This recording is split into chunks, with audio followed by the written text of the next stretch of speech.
Most money rules are created to help people make better financial decisions, but there's a hidden danger: following them blindly.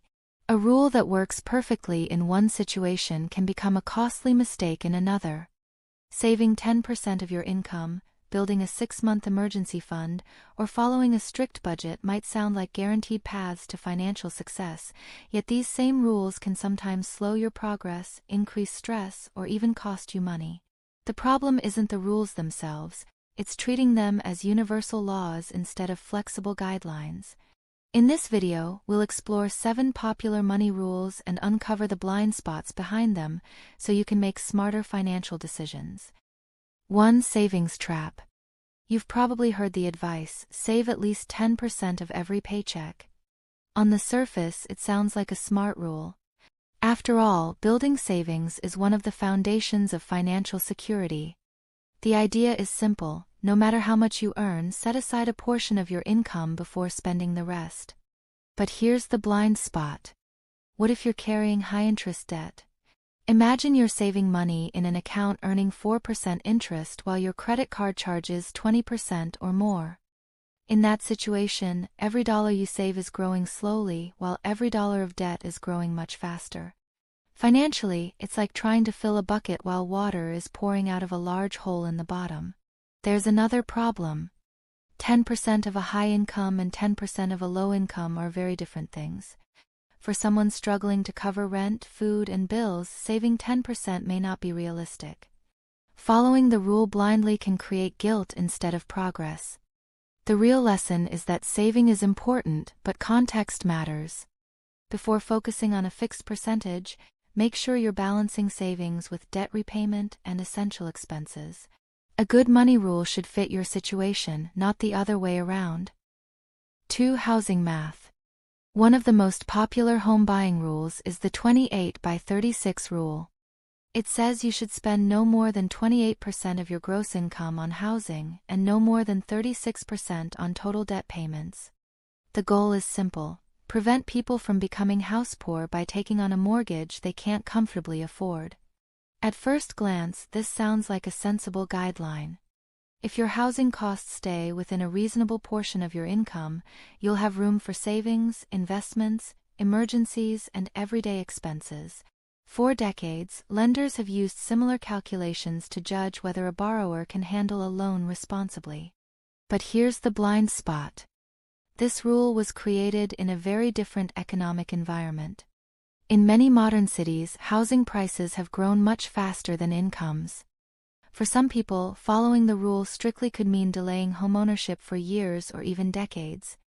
On the other hand, just because a lender approves you under the rule doesn't mean the mortgage fits your financial goals. The real lesson is that affordability is personal. A house isn't affordable simply because it fits a formula. It's affordable when you can comfortably pay for it while still saving for your future and handling life's unexpected expenses. 3. Retirement formula. The 100-age rule has been around for decades. The idea is simple. Subtract your age from 100 and the result is the percentage of your portfolio that should be invested in stocks. For example, if you're 60 years old, the rule suggests keeping 40% in stocks and the remaining 60% in safer investments like bonds. The goal is to reduce risk as you get older. At first, this seems like a smart approach. Younger investors have more time to recover from market downturns, while older investors often need more stability and less volatility. That's why the rule became so popular among financial planners and retirement savers. But here's the blind spot. People today are living longer than ever before. A 60-year-old may still need their money to last another 25 or 30 years. If too much of a portfolio is moved into low-growth investments too early, inflation can slowly erode purchasing power. What feels safe today may leave you with less spending power in the future. The real lesson is that age is only one factor. Your health, retirement goals, income sources, and risk tolerance matter too. A simple formula can be a starting point, but it shouldn't make all of your investment decisions for you. 4. Cash cushion. The 6-month emergency fund rule is one of the most common pieces of financial advice. It says you should keep enough cash to cover 6 months of living expenses in a safe and easily accessible account. The purpose is simple. If you lose your job, face a medical emergency, or encounter an unexpected expense, you'll have money available without relying on debt. It's easy to see why this rule became popular. An emergency fund provides peace of mind and creates a financial buffer when life doesn't go according to plan. For many people, having several months of expenses saved can prevent a temporary setback from turning into a financial crisis. But here's the blind spot. Not everyone faces the same level of risk. A salaried employee with a stable job, multiple income sources, and strong insurance coverage may not need the same emergency fund as a freelancer whose income changes from month to month. On the other hand, someone supporting a family or working in an unstable industry may need far more than 6 months. The real lesson is that emergency funds should be built around your personal risk, not a universal number. The goal isn't 6 months exactly. The goal is having enough financial breathing room to handle the unexpected with confidence. 5. Credit balance. Never carry credit card debt is one of the best-known money rules. The advice is straightforward. Pay your credit card bill in full every month and avoid paying interest. Considering that many credit cards charge extremely high interest rates, this rule has helped countless people stay out of financial trouble. And in one sense, the rule is absolutely correct. Carrying a balance month after month can quickly turn small purchases into expensive debt. Interest charges compound over time, making it harder to save, invest, or reach other financial goals.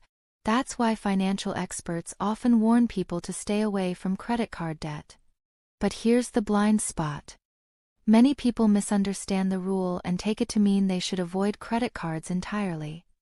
As a result, they miss the opportunity to build a credit history and improve their credit score. A strong credit score can make it easier to qualify for loans and may even reduce borrowing costs in the future. The real lesson is not to avoid credit cards, it's to use them responsibly. The problem isn't the card itself.